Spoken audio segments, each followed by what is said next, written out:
Hi, this is Mrs. Conklin, the Assistant Head of School for Academics. This curriculum video will be posted to Schoology and on our website so that you can review it at home with your parents. So this will be a step-by-step guide to how to pick your classes for next year. When selecting your classes, we want you to consider graduation requirements, college plans, and your extracurricular commitments. We want you to seek balance in your schedule so that you're able to spend time with your family and friends and pursue your interests outside of the classroom while succeeding in your classes. So let's take a look at the graduation requirements.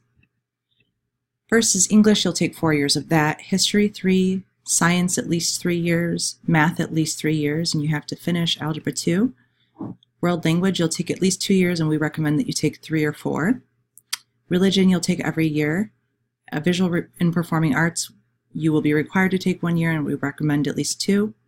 And finally, you'll have a required health and wellness class. So you should also consider your college plans. Think about what you're hoping to study in college and how your classes can help you reach your college goals. For example, if you want to be a nurse, you may want to consider anatomy or sports medicine. If you want to be a counselor, you should consider psychology. When you're choosing your classes, be sure to consider your extracurricular commitments. If you're thinking about taking honors or AP classes, think about how those classes often require much more time for homework. When you're thinking about honors course, consult your current teacher because they'll determine if you're eligible to take an honors course. If you're interested in taking an AP course and you're eligible, talk with your teacher about the rigor of the coursework and the time commitment for additional homework.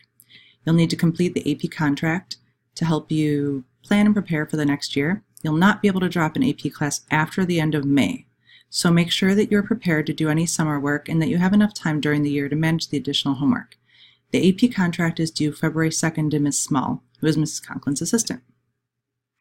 Tri-school classes are optional for students. We offer most of our tri-school classes at Sarah High School, and they're listed right here. You can find the tri-school contract on our school website, and it'll be posted to Schoology.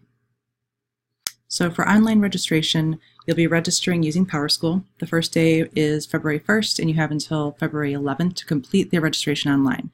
Please try to complete that PowerSchool registration with your parents so that you've discussed the classes that you're interested in before meeting with your counselor. Counselors will pull you from your religion classes in February to meet one-on-one to review your course requests. If you have any questions before that time, obviously set up a meeting with your counselor. When you try to log on to PowerSchool on February 1st, on the left-hand side you'll see class registration, then click on the edit button next to each subject in order to request a course. When you click that edit button, a pop-up window will appear, and that window will be courses that you are eligible for the upcoming year. After you've scheduled a course for each subject area, you'll have a screen like this. Be sure that you select appropriate alternatives that you would be happy to take. You may not choose the same alternative more than once, and every single student needs to have 2. If you've forgotten your PowerSchool login, just email Mrs. Montoya. After this presentation, counselors will come around to answer any questions that you have. And I just want to introduce you guys to 2 new classes that we have. Sports medicine will be open to students sophomores through seniors. It's only a 1-semester course. It does not receive UC credit because it's not UC approved yet. It's a new class here that'll just be elective credit only. So again, a 1-semester course, and it's an exciting course for students who are going into the health professions. The next new class that we'll have is Pre-Calculus Honors for STEM. And so this is for students who already qualify for Pre-Calculus Honors, but they're planning to major in math or science or engineering. And students who take this class would take AP Calculus the following year. We will still have a Pre-Calculus Honors class for students who are not planning to go into STEM, and those students would usually go into AP Statistics the following year.